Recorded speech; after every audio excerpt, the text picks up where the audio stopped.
கோவை நீலகிரி செய்திகளுக்காக செய்திகள் வாசிப்பது சரவணன். கொல்லிமலை பகுதியில் அடிக்கடி நடமாடும் சிறுத்தைகள், பொதுமக்கள் பீதி.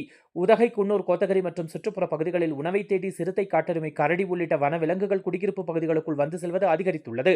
இந்நிலையில் நேற்று நள்ளிரவு கேத்திபாலடா அருகே கொல்லிமலை கிராமத்திற்கு 2 சிறுத்தைகள் ஒரே நேரத்தில் வந்துள்ளன. நீண்ட நேரம் அங்கு உலா வந்தது. அங்குள்ள விவசாயி ஈஸ்வரமூர்த்தி என்பவரின் வீட்டு வளர்ப்பு நாயை வேட்டையாட முயற்சி செய்தது. எனினும் கிடைக்காமல் அங்கிருந்து வெளியேறியது. சப்தம் கேட்ட குடும்பத்தினர் சிறுத்தையின் நடமாட்டம் கண்டு அதிர்ச்சி அடைந்தனர்.